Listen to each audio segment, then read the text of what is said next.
भगवान जगन्नाथ पहुंचे मौसी बाड़ी। नमस्कार, मैं भारद्वाज मिश्रा और टाइम फैक्ट्स न्यूज में आपका स्वागत है। विश्व प्रसिद्ध रथ यात्रा निकाला गया और सदियों से चली आ रही परंपरा को मानते हुए भगवान जगन्नाथ भाई बलभद्र और बहन सुभद्रा का रथ सजाकर भक्तों के दर्शन के लिए गाजे बाजे ताल करताल और भगवान जगन्नाथ के अयोध्या के साथ भक्तों के द्वारा श्रद्धा और भक्ति से रथ को खींचकर नगर भ्रमण कराते हुए 5 किलोमीटर दूर स्थित गुंडीचा मौसी बाड़ी पहुंचाया गया। अब भगवान 9 दिनों तक मौसी बाड़ी में रहने के पश्चात पुनः 10वें दिन वापस पूरे स्थित जगन्नाथ मंदिर में पूजा अर्चना कर पुनः रथ में सजाकर भक्तों द्वारा रथ को खींचकर लाया जाएगा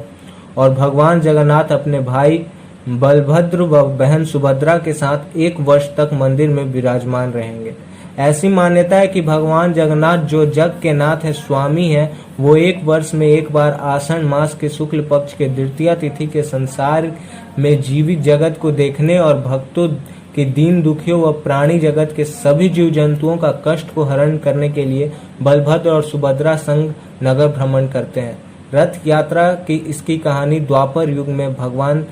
कृष्ण अवतार से जुड़ी है।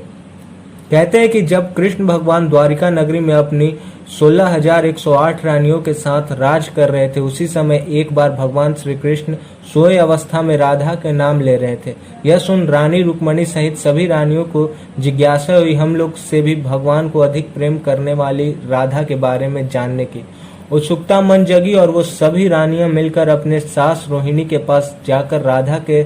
संबंध में बतलाने के लिए प्रार्थना की और उस कक्ष में कोई नहीं आ सके, स्वयं भगवान श्री कृष्ण और ना ही बलराम। इसके लिए वह भगवान कृष्ण की बहन और अपनी ननद सुभद्रा को इसके लिए मना ली कि हम लोग के इस कक्ष में किसी को आने की अनुमति नहीं है और उन्हें कक्ष में बाहर बैठकर रखवाली करने के लिए कहा गया। और थोड़ी देर बाद सुभद्रा को नींद आ गई। उसी समय भगवान श्री कृष्ण और बलराम भी आए और बाहर से ही भगवान श्री कृष्ण अपनी योग माया से माता रोहिणी के द्वारा भगवान के बाल लीला और वृंदावन में गोपियों और राधा रानी की प्रसंग के बड़े ही की आदर और प्रेम सागर में डूबकर आनंद के साथ भगवान के द्वारा किया गया लीलाओं का वर्णन सुनने लगे।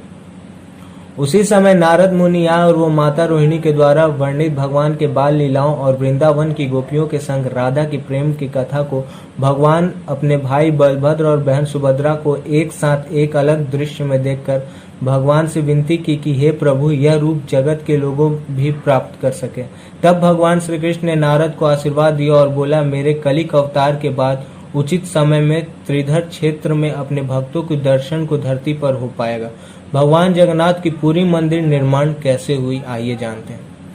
उसी समय धरती पर बड़े ही प्रतापी और धार्मिक राजा इंद्रयुम्न का राज था और उन्होंने एक दिन स्वप्न में भगवान से कहा कि तुम अपने राज में मंदिर बनाने की तैयारी करो। इसी मंदिर मेरा स्थान होगा। अनुकूल समय आने पर मैं तुम्हें बताऊंगा कि मेरा मूर्ति का स्वरूप कैसा होगा और कहाँ मिलेगा।